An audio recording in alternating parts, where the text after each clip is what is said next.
கர்த்தர் உங்களை ஆசீர்வதிப்பாராக. இன்றைக்கு இந்த நாளிலே சொல்ல வேண்டிய வார்த்தைகளை நான் உங்களோடு எவ்வளவு விரைந்து வேகமாக சொல்ல முடியுமோ சொல்லி கடந்து போக ஆசைப்படுகிறேன். இந்த கனி கொடுக்கிற ஒரு அனுபவத்தை பற்றி தொடர்ந்து நம்ம படித்து கொண்டு வருகிறோம். ஆண்டவர் நம்ம கனி கொடுக்க வேண்டும் என்று விரும்புகிறார், எதிர்பார்க்கிறார். நல்ல கனி கொடுக்கணும், அதிகமான கனிகளை கொடுக்கணும் என்று சொல்லி பார்க்குறோம். கடந்த வாரத்திலே அந்த கனி கொடுக்கிற வாழ்க்கையினுடைய காரியங்களை பார்க்கும்போது முதலாவது நம்ம அதிகமாக கனி கொடுக்கறதுக்கு பிரதானமாக நமக்கு இருக்க வேண்டிய ஒரு குணாதிசயங்கள் ஒன்று தான் என்னது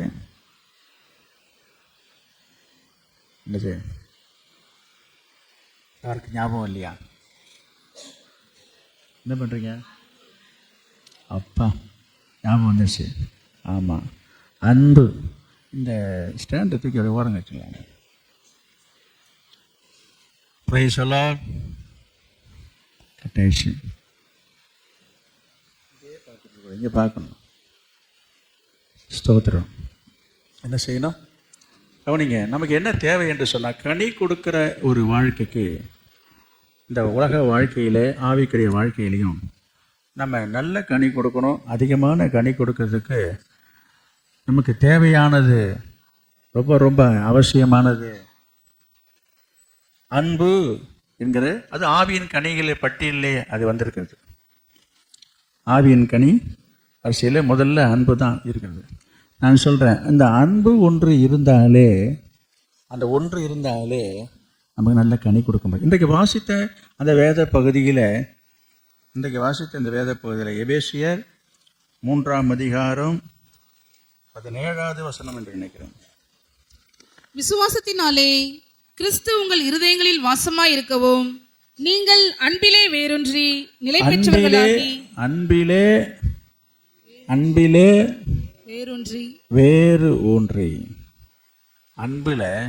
வேறு ஊன்றி நிலை பெற்றவளாக வேண்டும்.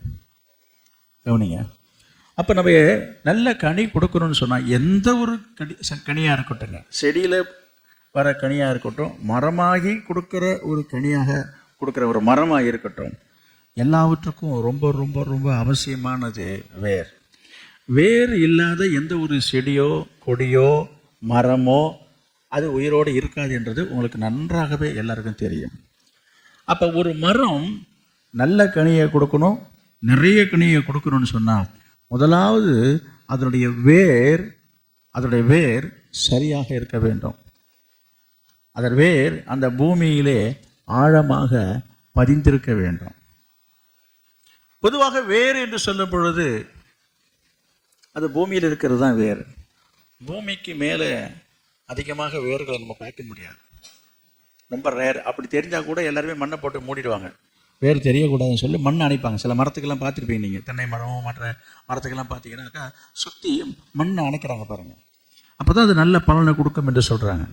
அப்போ இதெல்லாம் பார்க்கும்போது என்ன சொல்ல வருகிறேன்னா, வேர் எப்பொழுதுமே பூமிக்கு உள்ளதான் இருக்கும், பூமியில் இருக்கும், அது பூமிக்கு உள்ளாக இருக்கும், அது மறைந்திருக்கும், மண்ணினாலே மூடப்பட்டிருக்கும். இதுதான் நமக்கு தெரிந்த ஒரு விஷயம். இங்கே நாம் பார்க்குறோம், பவுல் சொல்லுகிறாரு, நீங்கள் அன்பில் எப்படி இருக்கணுமா? அப்போ வேறு ஊன்றப்பட்டவங்களாக இருக்க வேண்டும். திரும்பவும் நான் சொல்கிறேன், எந்த ஒரு செடியாக இருக்கட்டும், கொடியாக இருக்கட்டும், மரமாக இருக்கட்டும், அதற்கு வேறு இல்லை என்று சொன்னால் அதால் நிற்க முடியாது. உண்மைதானே? வேறு ஊன்றனால்தான், வேறு பூமிக்குள்ளே போய் ஊன்றனால்தான் அதுவும். நீங்கள் மேலோட்டமாக வைத்திருந்தாலும் என்ன ஆகும்? சாஞ்சிடும். நீங்கள் வேணால் பாருங்கள், சில மரங்களுக்கு ஆழமான வேர் கிடையாதனால்தான் புயல் காற்று அதிக காற்று அடிக்கும் போதெல்லாம் சில மரங்கள்லாம் சீக்கிரம் விழ காரணம் என்ன சொன்னால், அந்த மரங்களுடைய வேராகப்பட்டது பூமியினுடைய ஆழத்துக்குள்ளே போகாமல் மேலிருந்த வாரியாக அந்த வேர்கள் இருப்பதனால எளிதாக அந்த காற்று அசைக்கும் பொழுது அசைஞ்சு கீழே விழுந்திருக்கிறது. அதற்கு உதாரணமாக சொல்லுறார்கள். நான் நினைக்கிறேன் இந்த புளிய மரம்லாம் அப்படிப்பட்டது என்று சொல்கிறாங்க. புளிய மரத்துக்கு அதிகமான அந்த ஆணி வேறு கிடையாது, அதுக்கு பக்க வேறு தான். அந்த பக்க வேறு இருப்பதனால அதுக்கு பலம் இல்லாதனால தான் நிறைய காற்று மழை புயல்லாம் பார்த்தீங்கன்னா நிறைய அந்த புளிய மரங்கள்லாம் சாஞ்சு போகுதுன்னு சொல்கிறாங்க. நான் அதிகமாக எனக்கு அதை பற்றிய நாலேஜ் இல்லை, தெரிந்ததை வைத்து நான் சொல்லுகிறேன். ஒரு சில மரங்கள், எல்லா மரங்களும், சில மரங்கள் பார்த்தீங்கன்னா வேறு பயங்கரமாக பூமிக்குள்ளே போகுது. அதை என்ன செய்ய முடியாது, என்ன செய்தாலும் அதை அசைக்க முடியாது. அப்போ அசைக்க முடியாமல் இருப்பதற்கு பெரிய உதவியாக, பேர் உதவியாக இருக்கக்கூடியது, சப்போர்ட்டிவாக இருக்கக்கூடியது, பலத்தை தரக்கூடியது, உறுதியை தரக்கூடியது எது என்று சொன்னால் வேர் என்று நமக்கு தெரியும். எந்த ஒரு தாவரங்களாக இருக்கட்டும் எல்லாவற்றுக்கும் வேர் ரொம்ப அவசியம். சரி, இப்போ இந்த வேறு பூமியிலே ஊன்றப்படணும். வேறு பூமியில் நன்ற ஊன்றப்பட்டு பதியப்பட்டால் ஒழிய இல்லைன்னா என்ன ஆகும், லகுவாகவே சீக்கிரமாகவே அது அசைந்து ஆடி சாய்ந்து விடும்.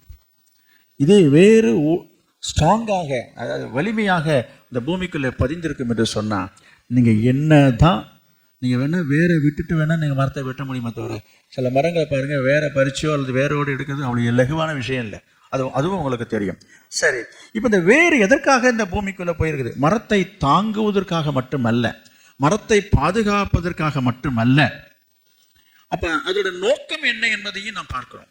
வேறு பூமிக்குள்ளர ஆழமாக போவதற்கான காரணம் என்ன என்று சொல்ல முடியுமா?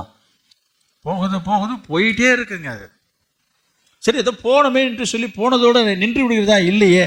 அப்போ இருக்க என்ன செய்யுது, அது பூமிக்குள்ளே இன்னும் அதிக ஆழத்துக்குள்ளே ஊடுருவி பாய்ந்து கொண்டு போய்கொண்டே இருக்குது. பயணம் போயின்று தான் இருக்குது அந்த மரத்தினுடைய வேர்.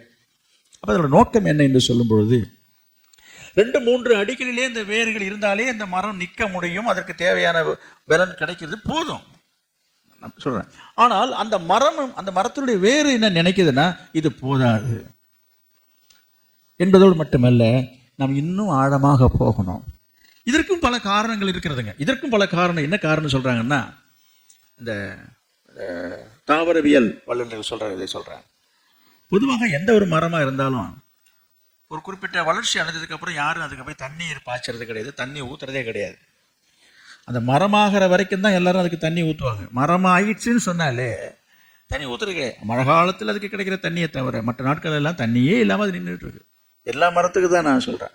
அப்போ அந்த மரம் உயிர் வாழ்வதற்கு தேவையான உணவோ அந்த தண்ணீரோ எங்கேருந்து கிடைக்குது, எப்படி கிடைக்குது, அது எப்படி உயிர் வாழுது?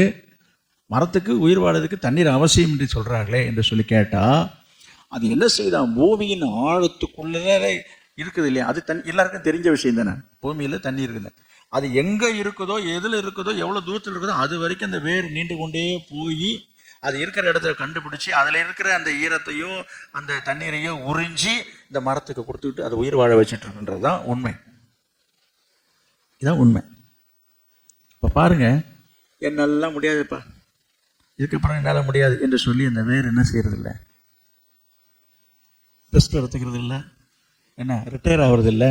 அந்த மரம் உயிரோடு இருக்கிற வரைக்கும், இன்னும் சொல்ல போனால் பாருங்கள், சில நேரங்களில் மரத்தை மேலோடு வெட்டிடுறாங்க, வேறு துணுக்குது.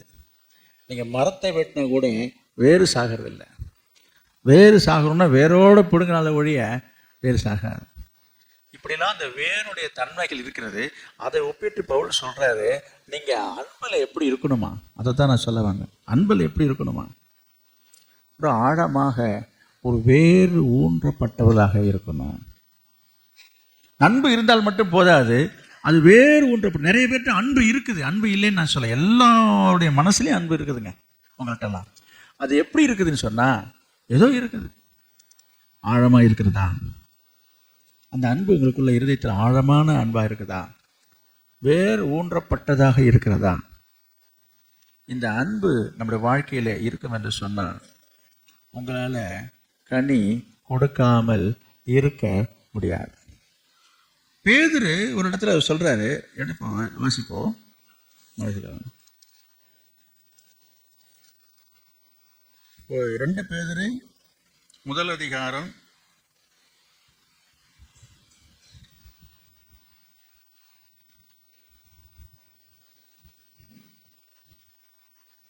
5வது வசனத்திலிருந்து வாசிப்போம்.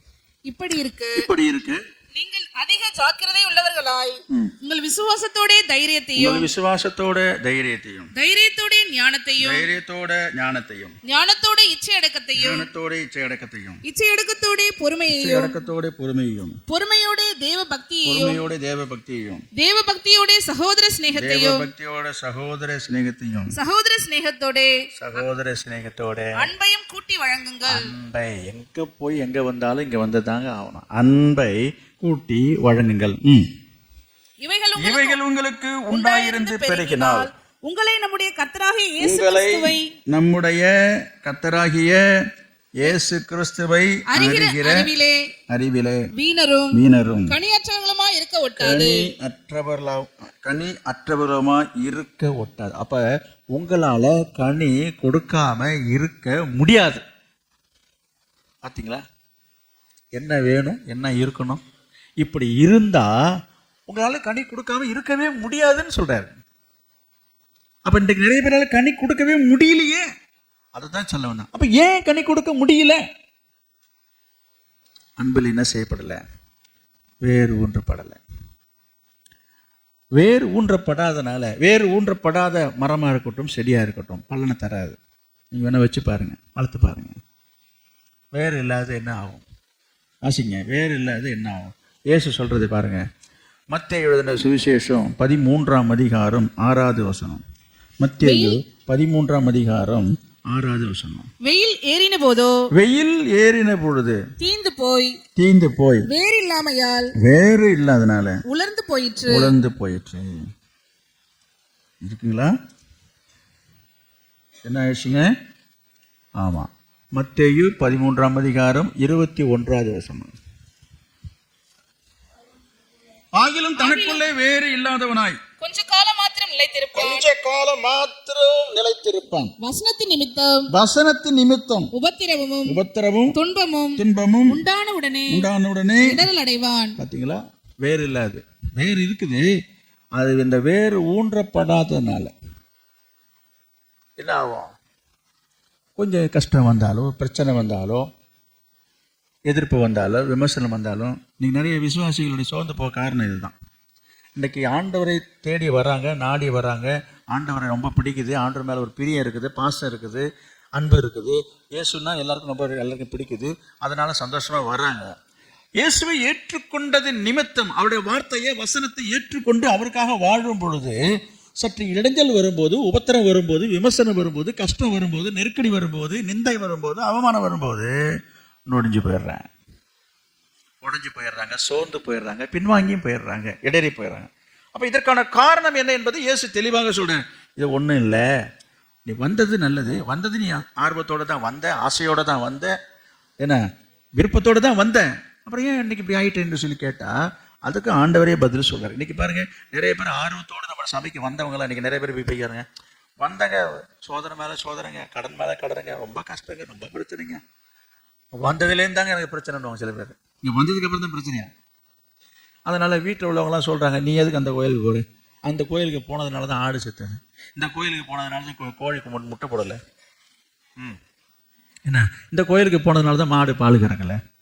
இந்த மாதிரி 1008 கதைகளை சொல்லுவாங்க. நான் சொல்கிறேன், நீங்கள் சொல்கிறது உண்மை, நான் இல்லைன்னு சொல்லலை. நீங்கள் ஒரு கேள்வி கேட்பீங்க, இயேசுநாதர் இருந்தாருன்னா அப்படிலாம் நடக்குமான்னு. அதனால இப்போ இயேசுநாதர் இல்லைன்றீங்களா? நான் கேட்குறேன். இல்லை அப்படி சொல்லலை. இயேசு இருந்தாருன்னா இதெல்லாம் ஏன் நடக்குது? அடுத்த கேள்வி. அடுத்தது, இயேசு இருந்தாருன்னா அப்படிலாம் நடக்கக்கூடாது, அவனை விடக்கூடாது.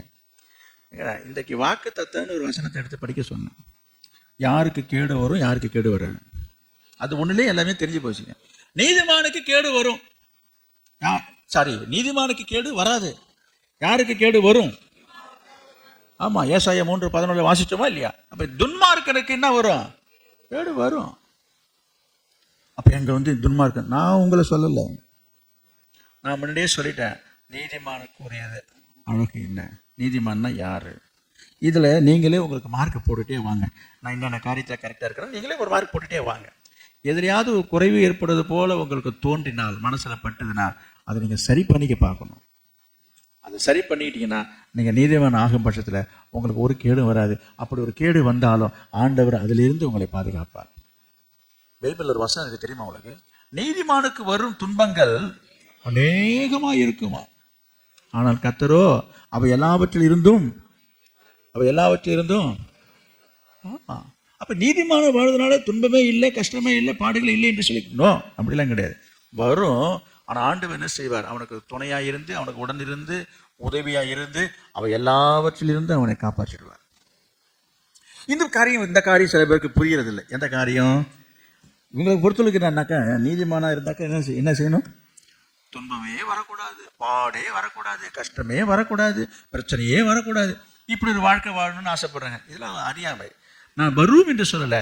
எது வந்தாலும் அவற்றிலிருந்து கர்த்தர் நம்மை விடுவிக்க வல்லுறாங்க. அப்போ இந்த சத்தியம், இப்போ நான் பேசிக்கொண்டிருக்க இந்த வார்த்தை, இந்த சத்தியம் அநேகருடைய இருதயத்தில் மனசுல போய் பதியலன்னு சொல்றாங்க, வேறு ஊன்றலன்னு சொல்றேன். நான் சொல்லல, ஆண்டவர் சொல்றாரு. அப்ப வசனத்தை கேட்டு சில காலங்கள் என்ன செய்யறார்களாம், அப்படி இப்படி நிற்கிறாங்களாம். ஒரு கஷ்ட நெருக்கடி வந்த உடனே சாஞ்சிடுறாங்க. அப்போ வேறு ஊன்றாதனால என்ன ஆயிடுது, வெயில் வந்த உடனே அந்த செடியோ மரமோ காய்ந்து போய்விடுது. அப்போ காயாமல் இருக்கணும்னா, சாகாமல் இருக்கணும்னா அந்த வேறு எங்கே இருக்கணும் சொல்ல மாட்டீங்களே, எங்கள் வேரோட தான் இருக்குது. நல்லா புரிஞ்சுங்க. ஒரு செடி, அது எந்த செடி வேணாலும் நீங்கள் வச்சுக்கொள்ளுங்க. ஒரு செடி வேரோடு பிடுங்கிட்டோம், வேரோட தான் பிடுங்கிருக்கோம், வேரோட தான் அந்த செடி இருக்குது. நல்லா புரிஞ்சுங்க. இல்லை ஒரு மரத்தையோ வேரோடு எடுத்துருங்க, ஒரு சின்ன சல்லி வேறு கூட விடாமல் எடுத்துக்கொண்டாந்து இப்படி வச்சுருங்க 2 நாளைக்கு, என்ன ஆகும் சொல்லுங்கள்? என்ன ஆகும்? 2 நாள் இல்லை, 3 நாள் இல்லை, வச்சு பாருங்களேன்.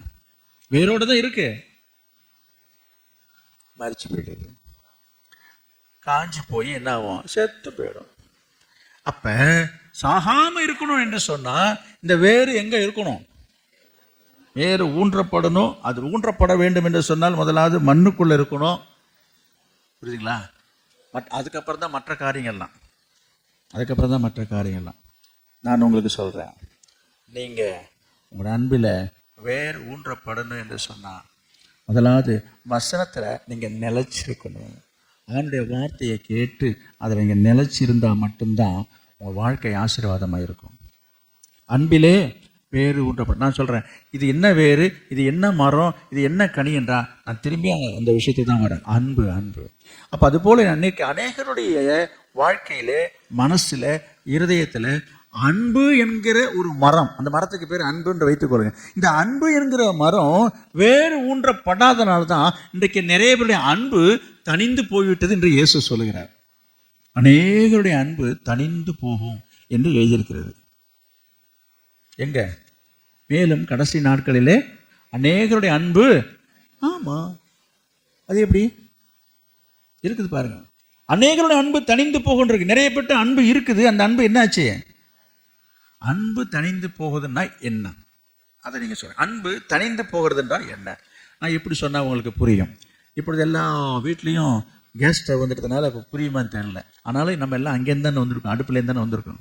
கவனிங்க, அடுப்பில் நீங்கள் ஏதோ ஒரு சமையல் பண்ணுறீங்க, சமையல் வேலை முடிஞ்சிருச்சு, அடுத்த ஏதாவது ஒரு வேலை தேவை இருக்கும் பட்சத்தில் என்ன பண்ண செய்வோம்னாக்கா அடுப்பை அப்படியே போட்டுட்டு தான் வருவாங்க. அதில் அனல் இருந்துக்கிட்டே இருக்கும், நெருப்பு இருந்துக்கிட்டே இருக்கும். தேவை இல்லைன்னா தான் சில பேர் தண்ணியை ஊற்றி இந்த வேலை அனுப்பிப்பாங்க. தேவைப்படும் பட்சத்தில் அந்த அனல் இருந்துகிட்டே தான் இருக்கும். இப்படி இருக்கும்போது இந்த தணல் நேரம் ஆக ஆக ஆக ஆக என்ன செய்யும், அந்த விறகுல இருக்கிற அந்த நெருப்பு தணல் என்ன செய்யும், நேரம் ஆக ஆக கொஞ்சம் கொஞ்சமாக வந்து ஒரு மணி நேரம் 2 மணி நேரம் ஆனதுக்கப்புறம் சுத்தமாக தணிஞ்சு போயிடும்.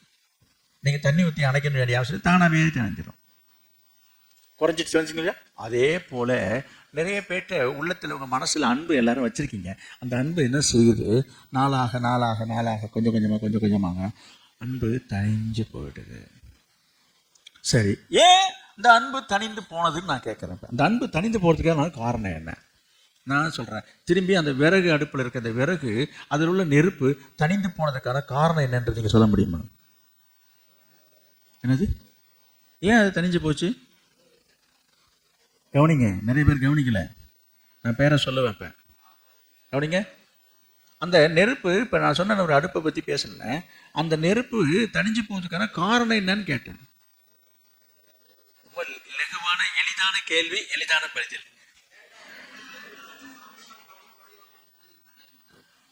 லேட்டானதுனால மட்டும் கிடையாது. ஏங்க, அது தணிஞ்சு போகிறதுக்கு காரணம், மேலும் அடுத்ததுக்கு விறக வச்சு அது எரியூட்டப்படலை. நீங்கள் அது தொடர்ந்து எரிய வச்சுக்கிட்டே இருந்தீங்கன்னா, அப்படி தான் நீங்கள் சமையல் பண்ணுறீங்க. எரிஞ்சிக்கிட்டே இருக்கும்போது அடுத்தடுத்து என்ன ஆகுது, அங்கே எரிஞ்சு வரும்போது திரும்பி அடுத்த விறகு எடுத்து வைக்கிறோம்.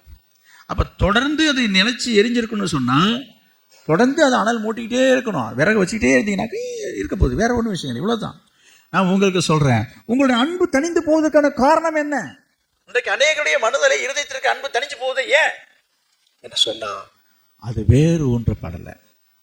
நான் முன்பே சொன்னேன், அந்த மரம் வேரோடு தான் இருக்குது, ஆனால் மண்ணை விட்டு எடுத்து போடும்போது 2-3 நாட்களிலேயே இறந்து விடுது. நான் சொன்னேன், செத்து போகுதுன்னு சொல்கிறேன்.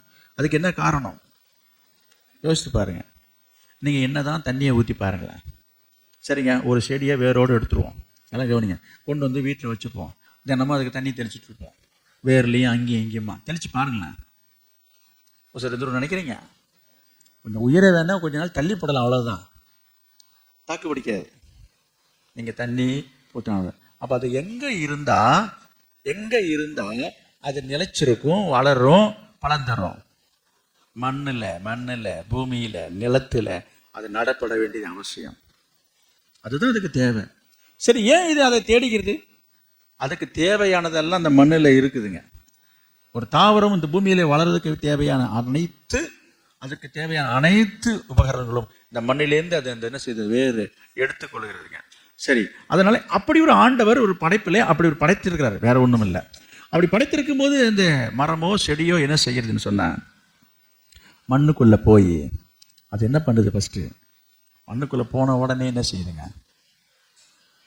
முதல்ல அது மறைஞ்சி போகுதுங்க. நல்லா யோசிச்சு பாருங்க.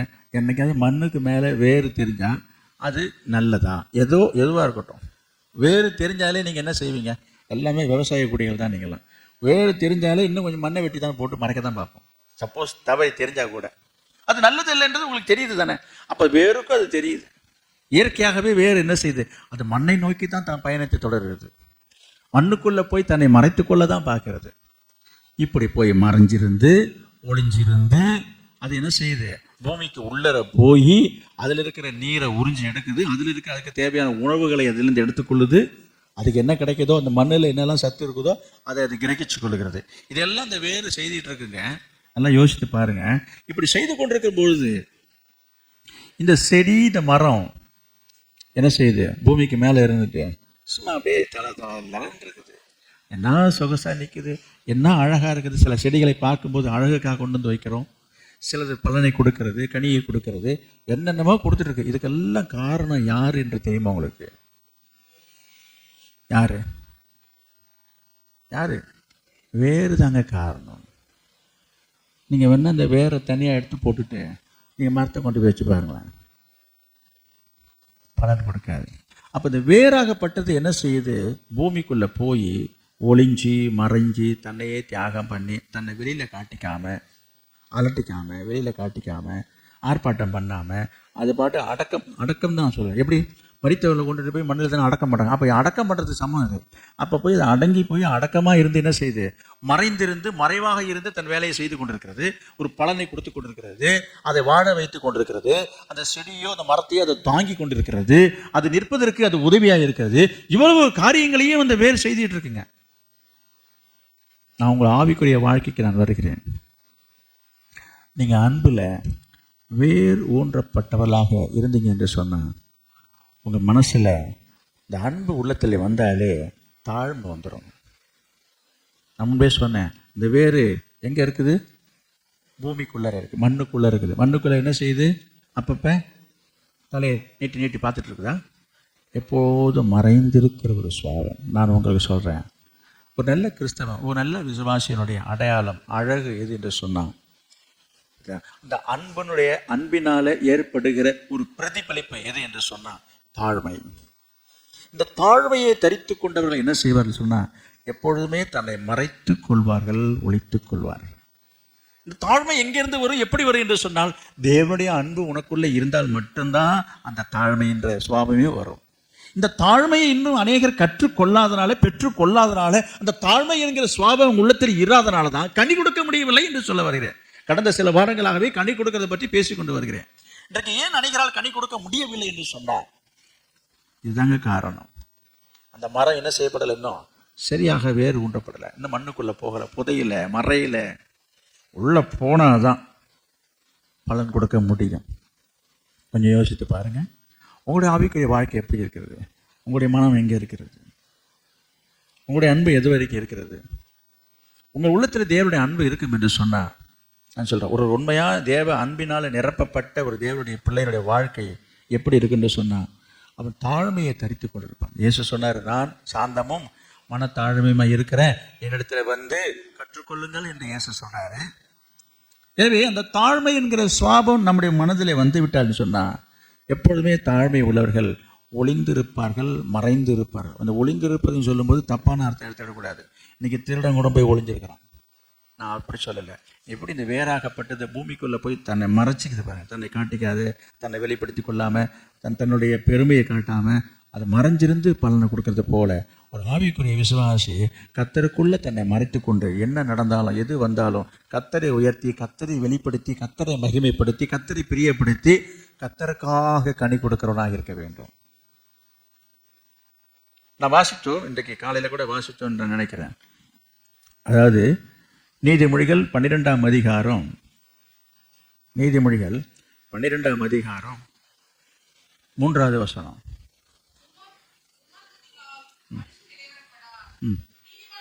வேரோ அசையாது, நீதிமானுடைய வேறு அசையாது. 12வது வசனம் பாருங்க. துன்மார்க்கன் துஷ்டருடைய வலையை விரும்புகிறான், நீதிமானுடைய வேர் கனி கொடுக்கும். நீதிமான்களுடைய வேர் கனி கொடுக்கும். அது எப்படிங்க வேரில் கனி கொடுக்கும்? 2 ராஜாக்கள் 19ஆம் அதிகாரம் 30வது வசனம். 2 ராஜாக்கள் 19வது அதிகாரம் 30வது வசனம். யூதா வம்சத்தாரில் தப்பி மீந்திருக்கிறவர்கள் மறுபடியும் கீழே வேர் பற்றி மேலே கனி கொடுப்பார்கள். எங்க? ஆமா, கீழே வேர் பற்றி மேலே கனி கொடுப்பார்கள். பார்த்தீங்களா? யாரு?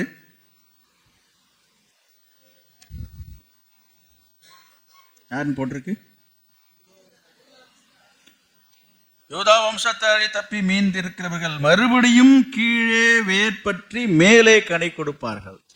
கவனிங்க, நீங்கள் கனி கொடுக்கணும்னா உங்களுடைய வேறு பூமியை பற்றி இருக்கணும். பூமின்னா நிலத்தை நான் சொல்கிறேன், பற்றி இருந்தால் தான் மேலே நம்ம கனி கொடுக்க முடியும். இங்கே நான் பார்க்குறோம், நீதிமொழிகளில் வாசித்தோம், நீதிமானுடைய வேரே கனி கொடுக்குதான். இதை தான் அவர் சொல்கிறார். வேறு எப்படி கனி கொடுக்கும் சொல்லுங்கள்? வேறு பூமிகளை ஊன்றப்படும் பொழுது தான் அது கனி கொடுக்க முடியும் பிரியமானவர்களே. எனவே இப்போ நான் சொல்ல வருவது, நீங்கள் கனி கொடுக்குற ஒரு வாழ்க்கைக்குள்ளே வரணும்னு சொன்னால் தாழ்மையை தரித்து கொள்ளணும், தாழ்மையை அணிந்து கொள்ளணும், தாழ்மையை கற்றுக்கொள்ளணும். நான் சொல்லுவேன், என்னை கேட்டால் தாழ்மையெல்லாம் தானாலாம் வந்துடாதுங்க.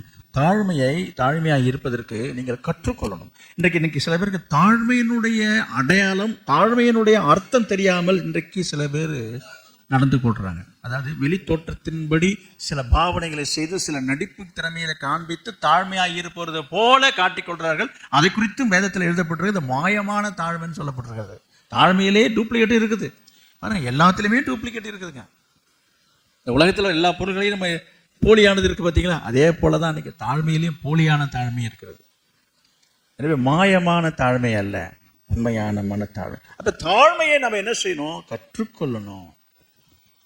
எங்கே கற்றுக்கொள்றது? இயேசு சொல்கிறாரு, நான் சாந்தமும் மனத்தாழ்மை இருக்கிறேன், என் நுகத்தை ஏற்றுக்கொண்டு என்னிடத்துல வந்து கற்றுக்கொள்ளுங்கன்றாரு. நீங்கள் வேறு எங்கே போய் கற்றுக்க முடியும்? எங்கேயுமே கற்றுக்க முடியாது. நீங்கள் எங்கே போனாலும், எந்த இன்ஸ்டியூட்லேயும், எந்த கோச்சிங் சென்டர்லாம் உங்களுக்கு தாழ்மையை கற்றுக் கொடுக்க, எல்லாத்தையும் கற்றுக் கொடுக்கறதுக்கு எல்லாம் வந்துருச்சுங்க. ஆனால் தாழ்மையை கற்றுக் கொடுக்கறதுக்குன்னு இன்னும் இது வரைக்கும் எங்கேயுமே கோச்சிங் சென்டரும் வரல, எந்த இன்ஸ்டியூஷன் கிடையாது, எங்கேயுமே கற்றுக்கவும் முடியாது. இயேசுநாதருடைய பாதப்படியை தவிர ஆண்டவருடைய பாதத்தில் வந்து நீ உட்காரு, ஆண்டவர் உனக்கு தாழ்மையை கற்றுக் கொடுப்பாரு. நீ முதல்ல கற்றுக்கணுன்ற விருப்பம் இருந்தால் தானே நீ வருவேன். வந்தால் போதாதுங்க, கற்றுக்கணுன்ற விருப்பம் இருக்கணும். நம்ம வேணும்னு நம்ம எதற்காக அதை கற்றுக்கொள்ளணும், அதையும் நான் கொண்டு வரேன். எதற்காக நம்ம கற்றுக்கொள்ளணும்? இப்போ வாசித்த இந்த வசனத்தின் அடிப்படையில் பார்க்கும் பொழுது நம்ம ஆண்டவருக்கு கனி கொடுக்கணுமே, நம்ம என்ன கனி கொடுக்கலையே, அதுக்கான காரணம் என்ன என்று ஆராய்ந்து பார்க்கும்போது உங்களுடைய வேறு இன்னும் ஊன்றப்படாமல் இருக்கிறது பூமிக்குள்ளார. அந்த வேரை போல நம்ம என்ன செய்கிறோம்? வேறு ஊன்றப்பட்டால் என்ன செய்யாது? அதுக்கு தேவையான உணவுகள் அதில் கிரகிச்சு எடுத்து பாருங்க. இந்த வேருடைய செயல்பாடு என்ன? தன்னை மறைத்து கொண்டு தனக்கு மேலே உள்ளதை என்ன செய்தது? அதை வாழ வைக்கிறது. ஒரு வசனம் ஞாபகத்து வருகிறது. ரோமர் 11ஆம் அதிகாரம், ரோமர் 11ஆம் அதிகாரம் 16வது வசனம். மேலும் முதற்பலனாகிய மாவானது பரிசுத்தமாய் இருந்தால் பிசைந்த மா முழுவதும் பரிசுத்தமாய் இருக்கும். வேரானது பரிசுத்தமாய் இருந்தால் கிளைகளும் பரிசுத்தமாய் இருக்கும். 18 நீ அந்த கிளைகளுக்கு விரோதமாய் பெருமை பாராட்டாதே. பெருமை பாராட்டுவாயானால் நீ வேரை சுமக்காமல் வேர் உன்னை சுமக்கிறது என்று நினைத்துக்கொள்.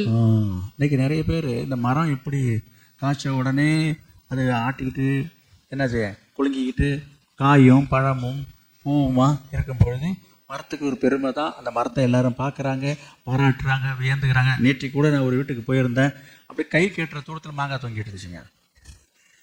அவங்க இன்னும் பார்க்காத இல்லை, கிடைக்காது நான் சொல்லவே இல்லை. அது ஒரு சந்தோஷத்தை சொல்ல வரேன்.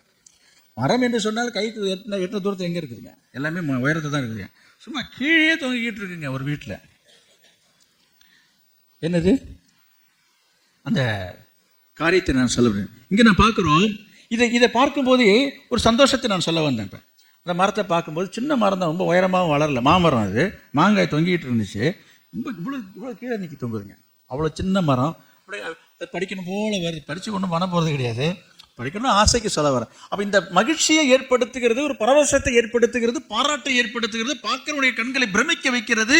எல்லாரும் பார்த்து ஆஹா ஓஹோ பரவாயில்ல, நிறைய மாங்காய் காய்ச்சிருக்குது, நிறைய பூத்திருக்கு என்று சொல்லி பூஞ்செடிகளை பார்த்து நம்ம பிரமிக்கிறோம்.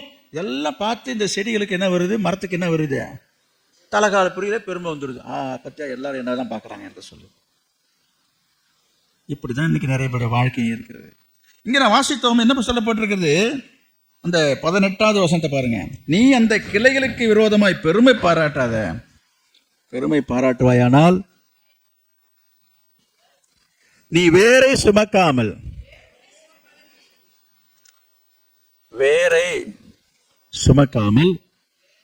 வேறு ஒன்று. அதான உண்மை. ஒவ்வொரு செடியும் ஒவ்வொரு மரத்தையும் எது சுமந்துட்டு இருக்குது நல்லா யோசிச்சு பாரு. அந்த வேர் எங்கே இருக்குது? திரும்பியும் சொல்கிறேன், அது எங்கே இருக்குது? அது பூமிக்குள்ளே இருக்குது, மண்ணுக்குள்ளே இருக்குது, மறைஞ்சிருக்குது, ஒளிஞ்சிருக்குது, கண்ணுக்கு தெரியாமல் இருந்துட்டு இருக்கு. இவ்வளவு காரியங்களை, இவ்வளவு வேலைகளை அதை செய்து கொண்டிருக்கிறது. நான் சொல்கிறேன், ஒரு நல்ல ஒரு விசுவாசி, நல்ல ஒரு கிறிஸ்தவன், ஆவிக்குரிய ஒரு கிறிஸ்தவன், அபிஷேகம் பெற்ற ஒரு கிறிஸ்தவன், தேவ அன்பினால் நிரப்பப்பட்ட ஒரு கிறிஸ்தவன், தாழ்மையை தரித்து கொண்டிருக்கிற ஒரு கிறிஸ்தவன் என்றைக்கும் எப்பொழுதும் தன்னை வெளிப்படுத்தி கொள்ளவே மாட்டான். தன்னை மறைத்து கொண்டு கர்த்தரை தான் வெளிப்படுத்துவான், கர்த்தரை தான் மகிமைப்படுத்துவான். இந்த வேறு என்ன செய்யுது தெரியுமா? அது என்ன பழமோ, அது என்ன மரமோ, அது என்ன காயோ, என்ன கனியோ, இதெல்லாம் தம்பட்டு அடிக்கல. எந்த மரமாக இருக்கட்டும், எந்த கனியாக இருக்கட்டும், அதனுடைய சிறப்பு எல்லாமே அந்த மரத்தை பார்க்குற வெளியில் தோற்றத்தில் தெரிகிறது மரம் கிளைகளுக்கு தான் இருக்கிறதே தவிர யாருமே வேரை மெச்சிக்கிறது கிடையாது. யாரும் வேற எடுத்து ஃபோட்டோ எடுக்கிறாங்களே. இப்போ ஒரு செடியை பார்க்குறோம், ஒரு மரத்தை பார்க்குறோம், ஒரு பூங்காவை பார்க்குறோம், எங்கேயாவது பார்க்கும்போது நல்லா அழகாக இருக்குன்னு சொல்லி என்ன பண்ணுறாங்க, ஒரு ஃபோட்டோ எடுத்துக்கிறாங்க பாருங்க. நான் கூட அன்றைக்கி ஒரு வீட்டுக்கு போயிருந்தேன். அழகான செடிகள்லாம் வச்சுருந்தாங்க. பார்க்கும்போதே ஒரு அழகு, ஒரு மனசுக்கு கவரக்கூடியதாக இருக்குது. இப்போ என்ன சொல்ல வரேன், எனக்கு என்ன ஞாபகம் வருதுன்னா, அந்த செடிகளுக்கு பக்கத்தில் என்ன ஒரு ஃபோட்டோ எடுத்துக்கிறோம். நான் என்ன கேட்குறேன், வேருக்கு பக்கத்தில் என்ன ஃபோட்டோ எடுத்தோமா? அந்த ஃபோட்டோவில் வேறு தெரியுமா? ஐயோ பாவம், இந்த வேறு தானே இந்த செடியை சுமந்துட்டு இருக்குது, கொஞ்சம் நேரம் வந்துட்டு போயேன் என்று சொன்னேன். என்ன அவங்க அதை யோசிச்சு பாரு. அப்போ என்ன சொல்ல வர, தியாகமுள்ள ஒரு வாழ்க்கை.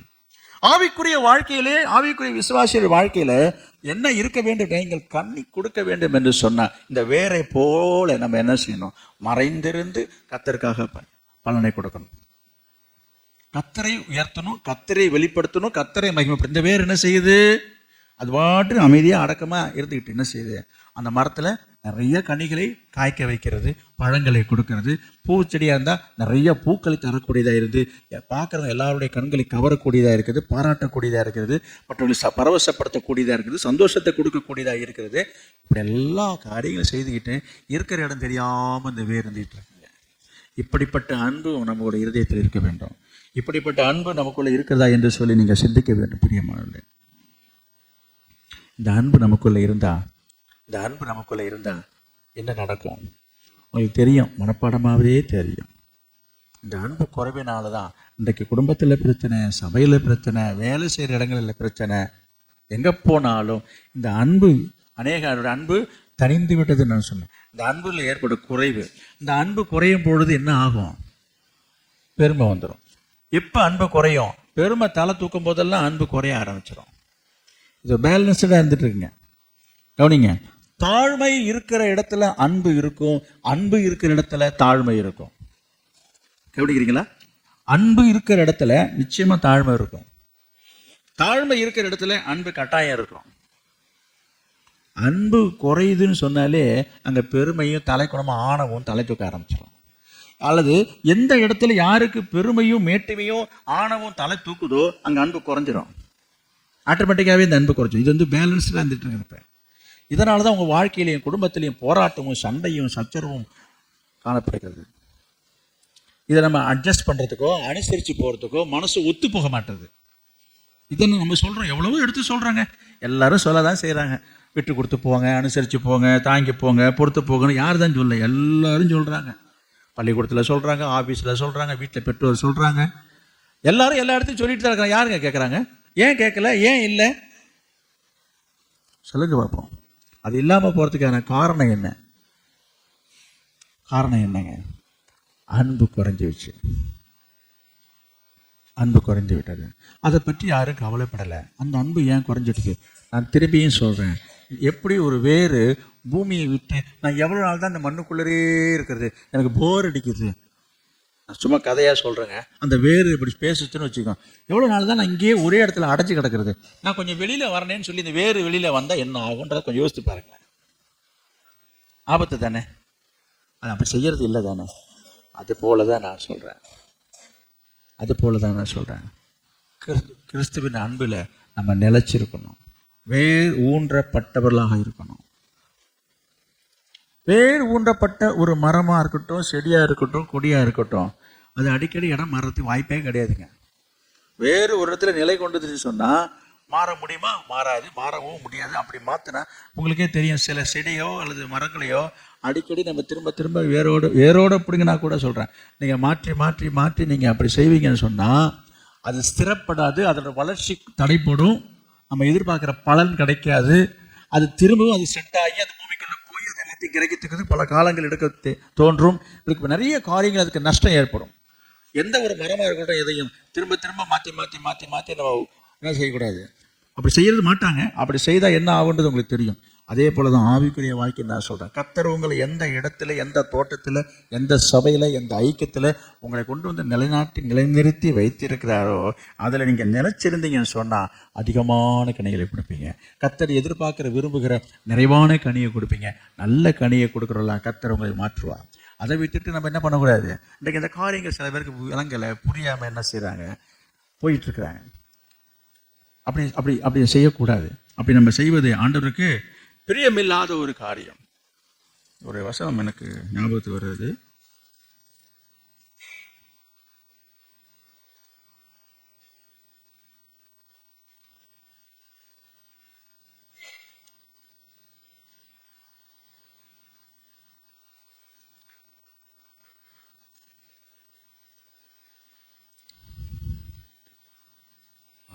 கொலேசியர் 2ஆம் அதிகாரம்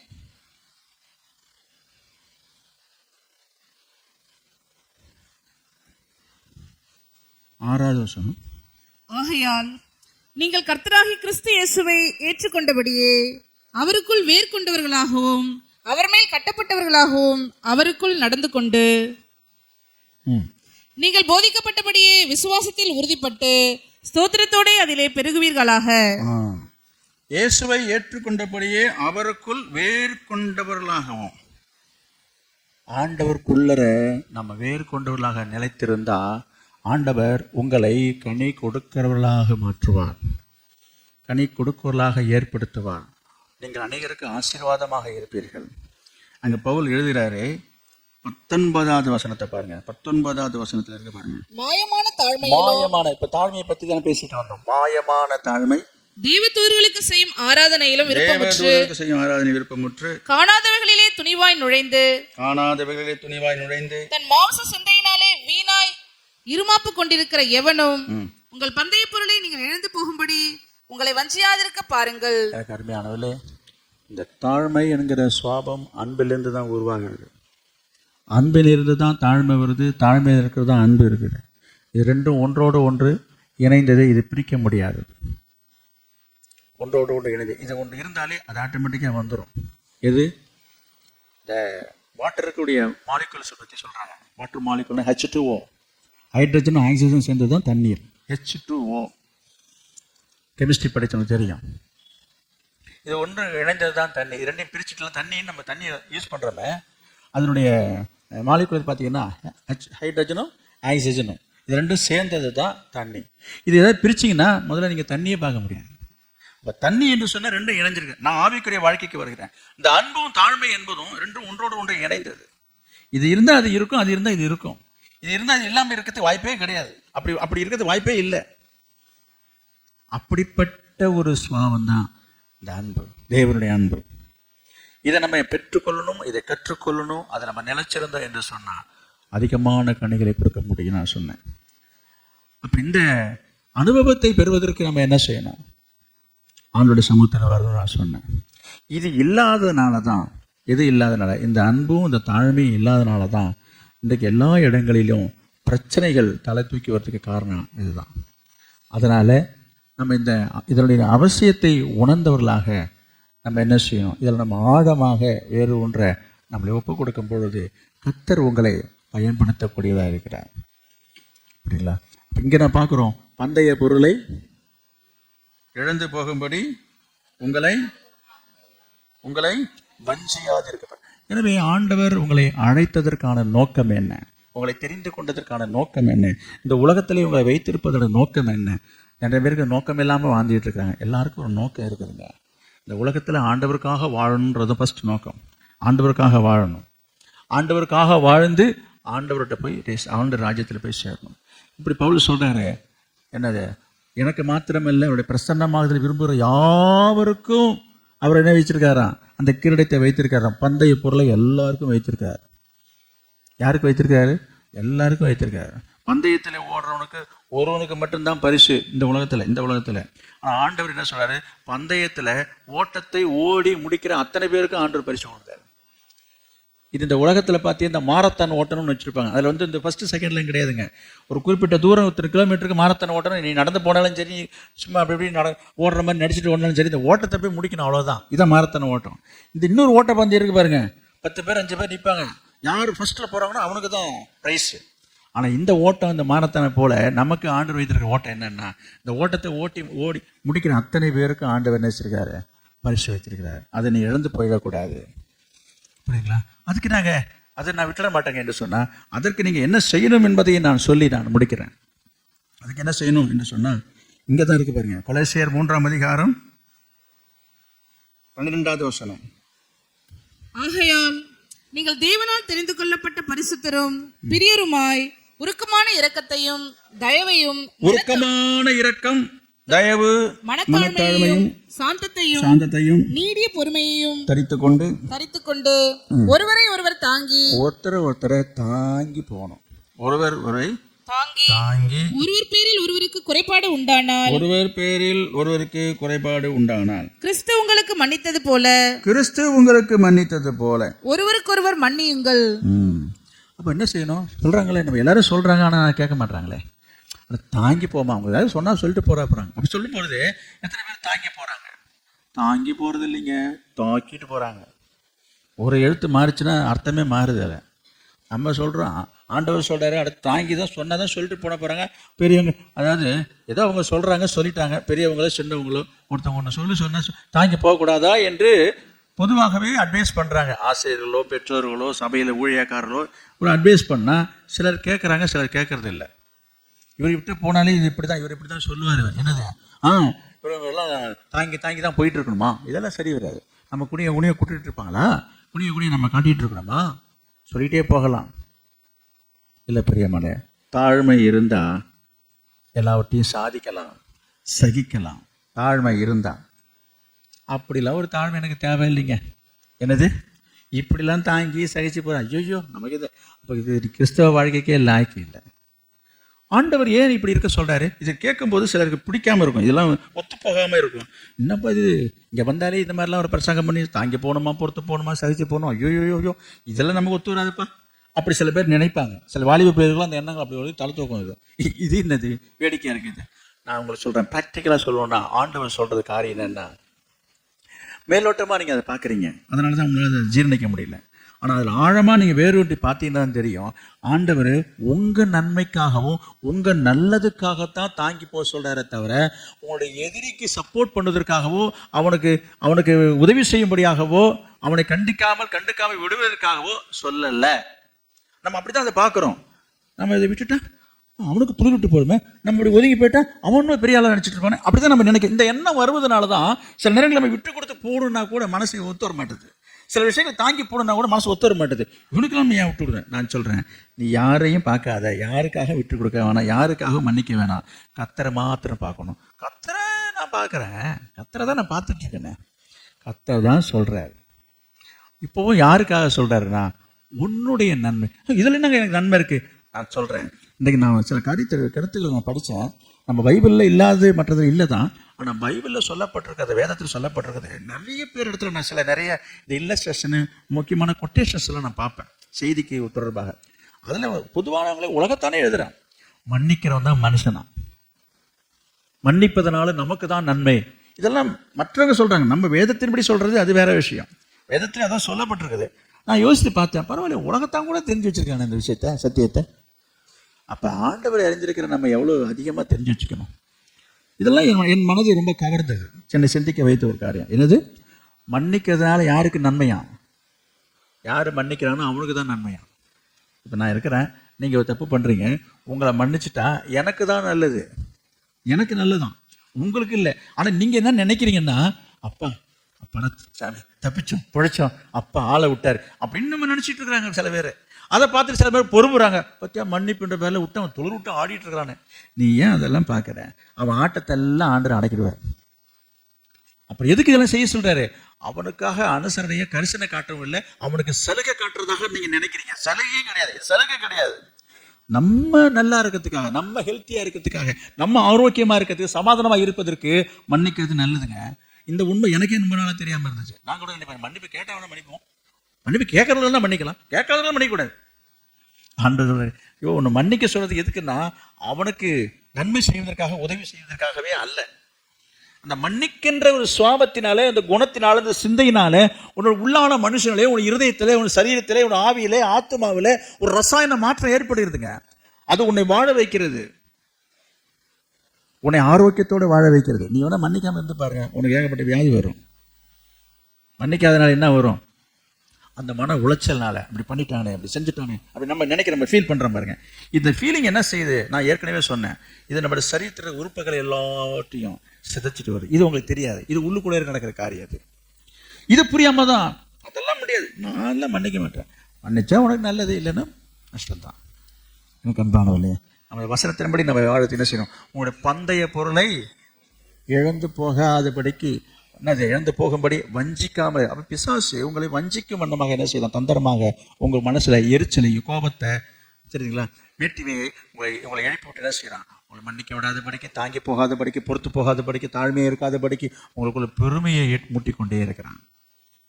நான் கடைசியாக ஒரு காரியத்தை சொல்லி நான் முடிக்க போகிறேன். உங்களுக்கு எல்லாருக்கும் தெரியும் ஒரு கதை, சின்ன பிள்ளையிலேருந்து படிச்சிருக்கிறோம். இந்த முயலும் ஆமையின் கதை எல்லாருக்கும் தெரிஞ்ச கதை. இது என்ன கதை? தெரியாத கதையா? தெரிஞ்ச கதை. முயலுக்கும் ஆமைக்கும் இந்த கதை சொல்லும் போதே கதை முடிஞ்சு வச்சுப்பேன். முயலும் ஆமை கதை என்னது சொல்லணும்? இப்போ நான் சொல்லணுமா என்ன? முயல் அது என்ன தெரியுமே, முயலுக்கும் ஆமைக்கும் பந்தயம் வச்சாங்க, முயல் தூங்க வச்சு ஆமை ஜெயிச்சு கதை முடிஞ்சிச்சா இல்லையா? கதை முடியல. இதுதான் நமக்கு தெரிஞ்ச கதை, இது பழைய கதை. இப்போ நான் உங்களுக்கு ஒரு புதிய கதையை சொல்ல போகிறேன். இந்த முதல்ல இப்போ சொன்ன பாருங்க, இந்த முயலுக்கும் ஆமைக்கும் ஒரு போட்டி வச்சாங்க. அந்த போட்டியில் முயல் என்ன பண்ணிடுச்சு, நம்ம தான் வேகமாக போவோம்னு சொல்லிட்டு போய் நல்லா ஹாயாக அலட்சியமாக தூங்கிட்டு இருந்து ஆமை ஜெயிச்சு போச்சு இல்லையா? அப்போ இதனால் என்ன தெரிஞ்சது?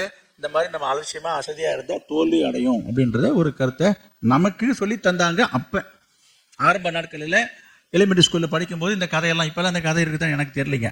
இது இந்த கதை நமக்கு தெரிஞ்ச விஷயம். இதுலேருந்து நமக்கு தத்துவங்கள் பெரியவங்க என்ன சொல்லி தராங்க? நம்ம எப்படி இருக்கணும்?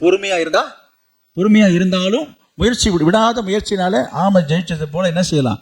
எதையும் ஜெயிக்கலாம் என்று சொல்லி பிள்ளைகளுக்கு நல்ல ஒரு சத்தியத்தை, நீதியை சொல்லி கொடுத்து கொண்டாங்க. இப்ப பாருங்க, இப்ப இந்த கதை எப்படி போகுதுன்னா, இந்த போட்டி இதோட நின்று இல்லைங்க. முதல் போட்டியில யாரு ஜெயிச்சது? ஆமை ஜெயிச்சிச்சு, முயல் தூங்குறதுனால. இப்ப ரெண்டாவது தடவை போட்டி வைக்கிறாங்க.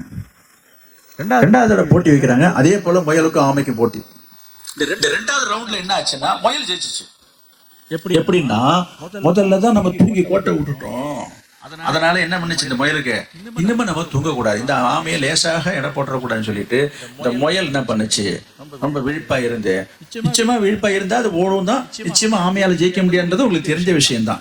அப்ப இதுல இருந்து என்ன சொல்லி தெரிஞ்சுக்கிறோம் அப்படின்னு சொல்லி கேட்டீங்கன்னா, எந்த ஒரு காரியமா இருந்தாலும் உங்க வாழ்க்கையில ஒரு தவறு நடக்கும்போது, தவறு நம்ம மனசுக்கு தெரியும் போது, எதனால நமக்கு இந்த கஷ்டம் நஷ்டம்ன்றதை நம்ம ஆராய்ச்சி சிந்திக்கும் பொழுது, அதை நம்ம சரிப்படுத்திக் கொள்ள முயற்சி செய்து விரும்பும் பொழுது, திருந்தும் பொழுது, நம்ம மாற்றிக்கொள்ளும் பொழுது வாழ்க்கையில வெற்றி. அந்த முயல் என்ன செய்தது, இப்ப நம்ம தூங்கினது தவறுன்றத புரிஞ்சுக்கிட்டது, ஒத்துக்கொண்டது, என்ன பண்ணிச்சு, இப்ப திருந்திடுச்சு. அதனால என்ன ஆயிடுச்சு, இப்ப ரெண்டாவது முறை ஜெயிச்சிடுச்சு. கதை இதோட முடியலைங்க. அடுத்தது இப்ப திரும்பியும் ஒரு போட்டி. இப்ப என்னது, ஆமா ஒத்துக்கல, என்னது இதெல்லாம் ஒத்துக்க முடியாது அப்படின்னு அப்ப போட்டி வைக்கிறாங்க. திரும்பியும் முயலுக்கும் ஆமைக்கும் போட்டி வைக்கிறாங்க. இப்ப எப்படி போட்டி நடக்குதுன்னா, இந்த ஓட்டப்பந்தயத்துல இடையில ஒரு ஆத்தை கடந்து போகணும். இந்த போட்டியை மாற்றி வைக்கிறாங்க. முயலுக்கு ஆமையை வச்சு ஒருத்தன் இடையில ஒரு குறுக்க ஒரு ஆறு இருக்கு, இந்த ஆற்றை கடந்து இப்போ யார் ஃபர்ஸ்ட் போய் ஜெயிப்பாங்கன்னு. இப்ப திரும்பி இந்த போட்டியில என்னது, ஆற்றை கடக்கும்பொழுது முயலால போக முடியாத ஆமை நீந்தி கடந்து ஆமை ஜெயிச்சிச்சு. அடாடா, ரவுண்டு மாறிடுச்சு. இப்போ என்னது, தன்னம்பிக்கையோட எந்த ஒரு காரியத்திலையும் விடாமுயற்சியோட நமக்கு இருக்கிற பலத்தோட, நமக்கு இருக்கிற பலன், ஆமைக்கு இருக்கிறது என்ன, நீண்ட கோடியது, முயலுக்கு அது கிடையாது. இப்போ தனக்கு இருக்கிற பலனை அதை சார்ந்து அதை பயன்படுத்தி வெற்றி அடைந்து விட்டது. சரி, 3 காரியம் முடிஞ்சிச்சுங்க. இதோட என்ன கதை முடியலைங்க, இந்த போட்டியும் முடியலைங்க. திரும்பியும் என்னது போட்டி, இதே முயலுக்கும் அதே ஆமைக்கும் தான் போட்டி. இந்த போட்டிக்காரர் என்ன பண்ணாரு, இதே மாறி மாறி ஜெயிச்சுட்டு இருக்கிறாங்களேன்னு சொல்லிட்டு பார்த்தாங்க, இதில் யார் திறமைசாலின்னு. நிலத்துலையும் ஓடணும், தண்ணிலையும் ஓடணும், பார்ப்போம். தண்ணியில் ஓடனால தானே ஆமை ஜெயிச்சிச்சு, இப்போ ரெண்டுலையும் பார்ப்போம் யார் ஜெயிப்பாங்கன்னு சொல்லி போட்டியுடைய விதிகள் மாற்றப்பட்டு என்னது, கொஞ்சம் தூரம் நிலத்தில் ஓடணும், கொஞ்சம் தூரம் தண்ணியில் ஓடணும் அப்படின்னு ஒரு போட்டி வச்சாங்க. பார்த்தது இந்த முயலும் ஆமையும் ரெண்டும் சேர்ந்தது. ரெண்டும் ஒன்றா சேர்ந்து என்ன பண்ணுச்சு, நிலத்தில் ஓடும்போது யார் வேகமாக ஓடுவான், முயல் தான் வேகமாக ஓடும், தெரிஞ்ச விஷயம். ஆமை தான் தெரியும், ஆமை மாரி போகும் அது. ஆமை என்ன பண்ணுச்சு, முயல் மேலே ஏறி உட்காந்துச்சு. முயல் மேலே ஏறி உட்காந்துட்டதும் முயல் என்ன செய்து, இப்போ வேகமாக போயிட்டு இருக்கு. இப்போ ஆறு குறுக்க வந்துடுச்சு. என்ன ஆச்சு, இப்போ முயல் வந்து நின்று போச்சு. உடனே ஆமை கீழே இறங்குச்சு, ஆமை மேலே முயல் ஏறி உட்காந்துக்குச்சு. ஆற்றை கடந்துச்சு, எந்த இலக்கை அடையணுமோ அடைஞ்சிச்சு, வெற்றி பெற்றாங்க, பரிசு வாங்கிட்டு போயிட்டாங்க. இது ஒரு கதையாக இருக்குது, வேடிக்கையாக இருந்தாலும் சிந்தனைக்கு ஒரு விஷயத்தை நான் சொல்கிறேன், கவனிங்க. எப்போதும் நம்முடைய வாழ்க்கையில் இது போல சில காரியங்கள் நடக்கும் பொழுது போட்டி போட்டுக்கொண்டு, போட்டி பொறாமையினால சில நேரங்களில் சில காரியங்களை நம்ம என்ன செய்ய முடியல, சாதிக்கும். அந்த போட்டி பொறாமையினால தான் நம்ம அடைய வேண்டியது அடைய முடியாமல் போய்விடுகிறது. இப்போ பாருங்க, முன்ன போலவே இந்த ஆமையும் முன்ன போலவே இந்த முயலும் நினைச்சிருந்தா இந்த போட்டியில வெற்றி பெற்றிருக்க முடியுமான்றதை நீங்க யோசித்து பாருங்க. இது கடினமான போட்டி. என்னது, கொஞ்சம் தூரம் நிலத்துல ஓடணும், கொஞ்சம் தூரம் ஆத்துல ஓடணும். நிலத்துல ஓடுறதுல முயல் போய் நின்றுடும், சரிதானே? அதுக்கப்புறம் ஆத்துக்கு போக முடியாது. இது வரதுக்கே நேரம் ஆயிடும். அப்ப 2 பேரும் யோசிச்சு ஒரு முடிவு எடுத்துட்டாங்க. இங்க பாரு, உனக்கு நான், எனக்கு நீ, ஆக மொத்தம் 2 பேரும் ஒன்னா சேர்ந்ததுனால என்னாச்சு, 2 பேரும் சேர்ந்து பரிசு வாங்கிக்கிட்டாங்க. இது கற்பனை கதை தான். அதே சமயம் நான் சொல்கிறேன், உங்கள் வாழ்க்கையின் காரியங்கள் நான் சொல்கிறேன், நம்ம யாரையும் போட்டியாக எண்ணக்கூடாது. போட்டி போடுறதுனால தான் அந்த பொறாமை, இந்த பொறாமையினால தான் நமக்கு வேகம், எல்லாமே கசப்பு எல்லாம் வருது. போட்டி போடாமல் எந்த ஒரு காரியத்திலும் நீங்கள் ஒன்றாக இணைந்து, நான் குடும்பத்துக்கும் சொல்கிறேன், விசுவாசிக்கும் சொல்கிறேன், வேலை செய்கிற இடங்களும் சொல்கிறேன், எதாக இருந்தாலும் சரி, நான் ஏன் செய்யணும், நான் மட்டும் நான் செய்யணுமா, நானே தான் செய்யணுமா, நான் மாத்திரம்தான் செய்யணுமா, இந்த மாதிரி எப்போ பார்த்தா அந்த நான் என்கிற எழும்பும்போது தான் அங்கே பிரச்சனை வருதுங்க. எதாக இருந்தாலும் விட்டு கொடுத்து ஒருத்தருக்கு வா, நீனும் செய்வோம் நானும் செய்வோம், இந்த பிரச்சனை இல்லையா? இந்த எண்ணம் இல்லாதனால தான் என்ன பண்ணுறாங்க, பாத்திரமா நீயா நானா என்று சொல்லும் போது 2 பேருக்கும் தானே தோல்வி வந்துச்சு. இப்போ இந்த கதையில் அதே தான் நான் உங்களுக்கு சொல்கிறேன். அப்போ என்ன வேணும், இப்போ இங்கே என்ன இருக்கணும், தாழ்மையும் அன்பும் இருந்ததுன்னா, 2 சேர்ந்து இருந்ததுன்னா, இந்த முயலும் ஆமையும் சேர்ந்தது போல் என்னது, நம்ம அடைய வேண்டியதை அடையலாம், பெற வேண்டியதை பெறலாம், கிடைக்க வேண்டியது உங்களுக்கு கிடைக்கும். உங்கள் பந்தய பொருளை இழந்து போகும்படி வஞ்சியாமல் இருக்க பாருங்கள். பிசாசு உங்களை வஞ்சிக்காதபடிக்கு இருக்க பாருங்கள். கர்த்தருக்காக நம்ம அதிகமான கனிகள் கொடுக்க ஆண்டவர் உங்களை இந்த சத்தியத்தினால், இந்த வசனத்தினால உங்களை இப்போதே உங்களை சுத்தம் பண்ணியிருக்கிறார். நம்ம தொடர்ந்து இந்த காரியங்களை பார்க்கலாம். நாம் ஜெபம் பண்ணுவோம். Praise the Lord. Hallelujah. ஸ்தோத்திரம். இயேசுவே உமக்கு ஸ்தோத்திரம். Hallelujah. Praise the Lord. நாம் ஜெபிப்போம். Oh Jesus. நீதிமானுடைய வேர் கனி கொடுக்கும். நீங்கள் அன்பிலே வேர் ஊன்றி கட்டப்பட்டவர்களாக கனி கொடுக்க வேண்டும். இவைகளை நீங்கள் செய்தால் ஒரு நாள் ஒருபோதும் உங்களால் கனி கொடுக்காமல் இருக்கவே முடியாது என்று பேதர் எழுதுகிறார். அப்ப நம்ம செய்ய வேண்டியது என்ன? அந்த வேரை போல ஆண்டவருக்குள்ள உங்களை மறைத்துக் கொள்ள, மறைந்து வாழ்கிற வாழ்க்கை, இந்த மண்ணுக்குள்ள மறைந்து வாழ்கிற வாழ்க்கை, ஆண்டவருக்காக வாழ்கிற உங்களை வெளிப்படுத்த வேண்டாம், கர்த்தரை வெளிப்படுத்துங்க. வேறு எப்பொழுதுமே மரத்தையும் கிளைகளையும் இலைகளையும் வெளிப்படுத்திட்டு அது எப்பொழுதும் மறைஞ்சே இருக்கும். அதுபோல் உங்கள் வாழ்க்கையில் உங்களை மறைத்து கொள்ளுங்க, உங்களை தாழ்த்தி கொள்ளுங்க. கர்த்தரை உயர்த்துங்க, கர்த்தரை மேன்மைப்படுத்துங்க, கர்த்தரை மகிமைப்படுத்துங்க, கர்த்தரை வெளிப்படுத்துங்க. எங்கும் எப்பொழுது எல்லா இடங்களிலும் கர்த்தரையே வெளிப்படுத்துங்க. கர்த்தர் உங்களை ஆசீர்வதிப்பார். மாத்திரமல்ல, ஆண்டவர்களுக்கு உங்கள் மூலமாக நீதிமானுடைய வேறு கனி கொடுக்குமாமே, வேறு கூட கனி கொடுக்கும் என்று சொல்லப்பட்டிருக்குது. ஆமேன். நம்ம வேறாக மாறுவோம், மரத்தை சுமப்போம், மரத்தை தாங்குவோம், கிளைகளை தாங்குவோம், நல்ல கனியை கொடுப்போம், பழங்களை கொடுப்போம், காய்களை கொடுப்போம், பூக்களை கொடுப்போம், கர்த்தரை மகிமைப்படுத்துவோம், இந்த சமூகத்துக்கும் சமுதாயத்துக்கும் ஆசீர்வாதமாக இருப்போம். ஆமென். ஹல்லேலூயா. கர்த்தர் அந்த கிருபையை உங்களுக்கு தரும்படியாய் நீங்கள் எல்லாரும் ஒரு வார்த்தை, ஒரே ஒரு நிமிஷம் ஒரு வார்த்தையாவது சொல்லி நீங்கள் அப்படி ஜெபிக்கணும். நீங்கள் கர்த்தர்ட்ட சொல்லி ஜெபம் பண்ணுங்க. ஆண்டவரே, எனக்கு அந்த கிருபை வேணும், எனக்கு அந்த அபிஷேகம் வேணும், அந்த வல்லமை வேணும், அந்த அன்பு வேணும், அந்த தாழ்மை வேணும், எனக்குள்ள வேணும், அந்த சுவாபம் எனக்குள்ள வரணுமே. என் இடத்துல ரொம்ப குறைவாக இருக்குது ஆண்டவரே, ரொம்ப கம்மியாக இருக்குது ஆண்டவரே. அப்பா அம்மாவுக்கு ஸ்தோத்திரம். எனக்கு அதிகமாக என்னை நிரப்புங்க, உன் அன்பினால் நிரப்புங்க. Hallelujah, hallelujah, hallelujah. Praise the lord, praise the lord. ஸ்தோத்திரம். ஓ ரிபாலதர ஷதரதிரதிரா கரபர லிபாலந்தரரி சந்தனமனந்தரரி சந்திரி திராந்தலால் யாதுரா கரபர. ஹல்லேலூயா. ஸ்தோத்திரம் ஆண்டவரே, மக்கு ஸ்தோத்திரம்.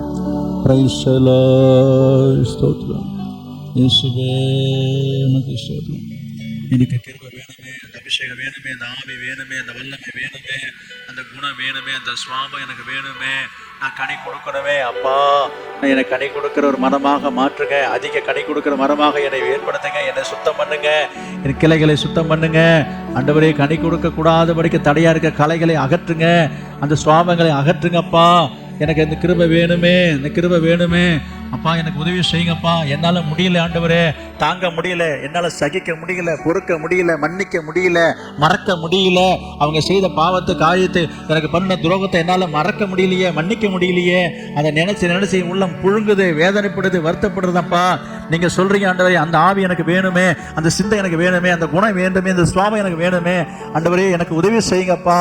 நான் அது போல வாழ விரும்புறேன், அது போல நான் மாற விரும்புறேன். என் இருதயத்தை நீங்க கொஞ்சம் மாற்றுங்க. என் மனசை கொஞ்சம் கடினமா இருக்குது தான், விட்டு கொடுக்க முடியல, தாங்கி போக முடியல, சகிச்சு போக முடியல, மன்னிக்க முடியல, பொறுக்க முடியல. ஆண்டவரே, எனக்கு உதவி செய்யுங்க, எனக்கு கிருபை தாங்க. இந்த நாளிலே, இந்த நேரத்தில், இந்த ஆராதனை நேரத்திலே என் மனசு அப்படி மாறணும், என் உள்ளம் அப்படி மாறணும், என்ன மாறணும், சிந்தை மாறணும். அந்த ஆவி எனக்கு வேண்டும், அந்த அபிஷேகம் வேண்டும், இந்த வல்லமை வேணும். எனக்கு தாருங்கப்பா, எனக்கு கிருபை தாரும். அப்படி சொல்லி கேளுங்க. எத்தனை பேருக்கு வேணும்? நீங்க வாயத்திலிருந்து கேளுங்க. கர்த்தர் உங்களுக்கு உதவி செய்வார், கர்த்தர் உங்களுக்கு உதவி செய்வார். கேட்கிற இவனும் பெற்றுக்கொள்கிறான், கேட்கிறவனுக்கு கிடைக்கும். கேளுங்க, வாயத்திலிருந்து கேளுங்க. Price the Lord. வெறும் ஸ்தோத்திரத்தை மட்டும் சொல்லாதீங்க. நான் சொல்லி கொடுத்ததை கேளுங்க. எப்படி கேட்கணும் என்று நான் உங்களுக்கு சொல்லி கொடுத்திருக்கிறேன். அப்படி சொல்லி கர்த்தர்ட்ட கேளுங்க. கர்த்தர் உங்களுக்கு உதவி செய்வார். கர்த்தர் உங்கள் வாழ்க்கையை மாற்றுவார், இன்பமாக மாற்றுவார், இனிமையாக மாற்றுவார். ஓ, உன் குடும்பம் ஏதேன் தோட்டத்தை போல காணப்படும். அல்லேலூயா. உன் குடும்பத்தின் சமாதானம் பெரிதா இருக்கும், உன் பிள்ளைகளுடைய சமாதானம் பெரிதா இருக்கும் என்று கர்த்தர் சொன்னாரே அல்லவா? ஆமென். அல்லேலூயா. உன் குடும்பத்தை நினைத்து, உன் புருஷனை நினைத்து, மனைவியை நினைத்து, பிள்ளைகளை நினைத்து வருத்தப்பட்டு கலங்கி கொண்டு இருக்கிறாயோ, ரீவாகாராதீஷம் தீரீராகாரவனா. பிள்ளைகளுடைய சமாதானம் பெரிதா இருக்கும் என்று கர்த்தர் சொல்கிறார். ஆமென். அல்லேலூயா. ஓ, இந்த சத்தத்துக்கும், இந்த சத்தியத்துக்கும், இந்த வார்த்தைக்கும், இந்த வசனத்துக்கும் நீ ஒப்பு கொடுக்கும் போது உன் வாழ்க்கை வளமாக மாறும். அல்லேலூயா. பூத்து குலுங்குற சோலைவனமாக மாறும். பாலைவனமாக இருக்கிற உன் வாழ்க்கை, குடும்பம் சோலையாக மாறும். பிரியமானவர்களே, கர்த்தரை மாற்ற விரும்புகிறார். நீகபலதர சந்தரபல கரபர. அல்லேலூயா. Praise the Lord. Hallelujah. ஸ்தோத்திரம் ஆண்டவரே, உமக்கு ஸ்தோத்திரம், ஸ்தோத்திரம், ஸ்தோத்திரம். எத்தனை பேருக்கு வேணும்? எத்தனை பேருக்கு வேணும்? வேணும்னு சொல்றவங்க உங்க கையை நீங்க ஆண்டவருக்கு நேராக உயர்த்தி கர்த்தர்ட்ட சொல்லி கேளுங்க. தேவை உள்ளவங்க தேவை உள்ளவங்க கத்தட்ட கேளுங்க. கை நீட்டி கேட்கத்தான், அதுக்கு தான் உங்களுக்கு கையை உயர்த்த சொல்றேன். கையை எதற்காக உயர்த்துறோம்? நம்ம சொல்றோம்ல, கை நீட்டி நம்ம கேட்கிறோம். கத்தட்ட நம்ம இரக்கத்துக்காக நம்ம கரத்தை நீட்டுவது தவறல்ல அல்லவா?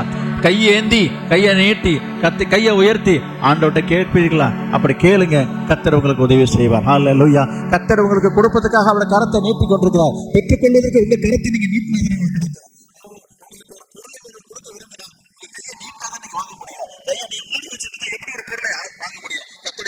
பெற்றுக்கொள்வதற்கு உங்க கரத்தை ஏந்துங்க, உங்க கரத்தை நீட்டுங்க, உங்க கரத்தை உயர்த்துங்க, கர்த்தரை நோக்கி கரத்தை உயர்த்துங்க. கர்த்தர் உங்களை கர்த்தரிடத்திலிருந்து நீங்க பெற்றுக்கொள்வீங்க. கர்த்தர் உங்களுக்கு கொடுக்கும்படியாக கொண்டு வந்து தீபா காரா ஷதரா கரபரா தீபாலா தரந்தரரி சதிரி பீலா கலாந்தி யாதுலா கரபரவரா தேற்றரவாளன் பரிசுத்த ஆவி தேற்றிட வாருமே.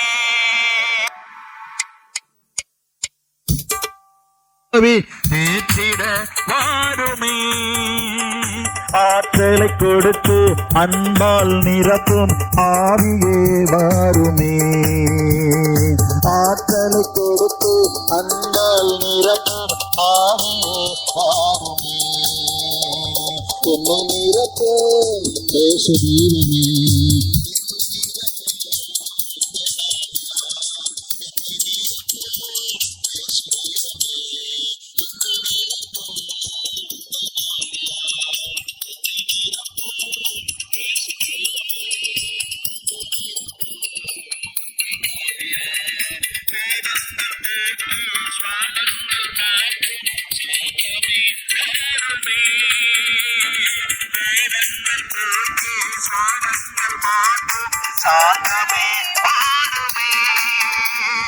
பாவங்கள் கழுவி பரிசுத்தமாக்கும் பரமனே வாருமே. பாவங்கள் கழுவி பரிசுத்தமாக்கும் பரமனே வாருமே. என்னை நிரப்பும் இயேசு தெய்வமே. இன்று நிரப்பும் உந்தன் ஆவியா. என்னை நிரப்பும் இயேசு தெய்வமே. இன்று நிரப்பும் உந்தன் ஆவியா. என்னை நிரப்பும் இயேசு தெய்வமே. இன்று நிரப்பும் உந்தன் ஆவியா. இன்று நிரப்பும் உந்தன் ஆவியா. இன்று நிரப்பும் உந்தன் ஆவியா. இன்று நிரப்பும் உந்தன் ஆவியா. இன்று நிரப்பும் இன்று நிரப்பும் உந்தன் ஆவியால். இன்று நிரப்பும் உந்தன் ஆவியால். இன்று நிரப்பும் உந்தன் ஆவியால். இன்று நிரப்பும் உந்தன் ஆவி. நிரப்பு நிரப்பு நிரப்பு நிரப்பு நிரப்பு நிரப்பு நிரப்பு நிரப்பு நிரப்புங்கப்பா. நிரப்பாண்டவரே ரிபாக்க வர வர வர வர நிரப்பு நிரப்பு நிரப்பு நிரப்பு நிரப்பு. தீபல வர தீபல வர வர தீபல வர வர வர தீபல கவர வர வர வர தீபல கவர திரா கரபல திரா கரபல வர. ஓ ரிகபலந்தரரி சந்தரபலந்தரரி சந்திரி ரியா கரவரா கமாலா கர. நிரப்பு நிரப்பு நிரப்பு நிரப்பாண்டவரே நிரப்புங்கப்பா. நிரப்புங்க, உங்க அன்பினால் நிரப்புங்க, வல்லமையினால் நிரப்புங்க, ஆவினால் நிரப்புங்க, தாழ்மையினால் நிரப்புங்க, அபிஷேகத்தால் நிரப்பும். தீபலதர வர வர வர ஓரி கபலதர சந்தரபராதி ராகரவரா. பரிசுத்தம் உள்ளங்க நல்ல பிதாவே, நாங்கள் உம்மை ஸ்தோத்திரிக்கிறோம். இன்றைக்கு இந்த நாளிலே பரிசுத்த ஆவியானவர் எங்களோடு இடைப்பட்டதற்காக நன்றி. அதிகமான கனிகளை கொடுக்க, நல்ல கனிகளை கொடுக்க, அன்பு என்கிற கனியை கொடுக்க, உடைய பிள்ளைகளை அன்பினால் நிரப்புங்கப்பா. அன்பு என்கிற ஆவினாலே நிரப்பு ஆண்டவரே. ஆண்டவரே உமக்கு ஸ்தோத்திரம். அநேகுடைய உள்ளங்கள் இருதயங்கள் வாடி போயிருக்கிறது, தொய்ந்து போயிருக்கிறதப்பா. அன்பு தணிந்து போயிருக்கிறது ஆண்டவரே, குறைந்து போயிருக்கிறதாப்பா. மீண்டும் ஒரு விசை உங்கள் அன்பினால் உங்களை நிரப்புங்கப்பா. தேவ அன்பினால், தெய்வீக அன்பினால் நிரப்புங்கப்பா, நிரப்புங்கப்பா. தாழ்மையின் சுவாபத்தினாலே நிரப்பு ஆண்டவரே. மன்னிக்கின்ற சுவாபத்தினாலே நிரப்பு ஆண்டவரே. உமக்காக வாழணும், உமக்காக வாழணும். கிருபை தாங்க, கிருபை தாங்க. இந்த வசனத்தை கேட்கிற, வார்த்தையை கேட்கிற, இந்த செய்தியை பார்க்கிற கேட்கிற அனைவர் மீதும் பரிசுத்த ஆவியானவர் இறங்குகிறாங்க ஆண்டவரே. இந்த ஆலயத்தில் மட்டுமல்ல, ஆலயத்துக்கு வெளியிலே புறம்பாக இந்த வார்த்தைகளை கேட்டுக்கொண்டு அனைவர் மீதும் பரிசுத்த ஆவியானவர் இறங்கட்டும் ஐயா. ஓகே, ஸ்தோத்திரம். தொலை தூரத்திலிருந்து கேட்கிற அனைவர் மீதும் பரிசுத்த ஆவியானவர் இறங்கி கிரியை செய்யும்படியாக நான் ஜெபிக்கிறேன். இயேசு நாமத்தில் ஜெபிக்கிறோம் பிதாவே. ஆத்துமாவே கர்த்தரை ஸ்தோத்திரி. முழுமையோடைய பரிசுத்த நாமத்தை ஸ்தோத்திரி. என் ஆத்துமாவே கர்த்தரை ஸ்தோத்திரி. கர்த்தர் செய்த சகலராக கர்த்தராகிய இயேசு கிறிஸ்துவின் கிருபையும் பிதாவாகிய தேவனுடைய அன்பும் பரிசுத்த ஆவியானவருடைய அந்யோன்ய ஐக்கியம் இப்பொழுதும் எப்பொழுதும் சதா காலங்களிலும் நம் அனைவரோடும் சகல பரிசுத்த அன்போடும் தங்கி இருப்பதாக. ஆமென். Praise the lord. கர்த்தர் உங்களோடு இருப்பார். கர்த்தர் உங்களை ஆசீர்வதிப்பார். கர்த்தர்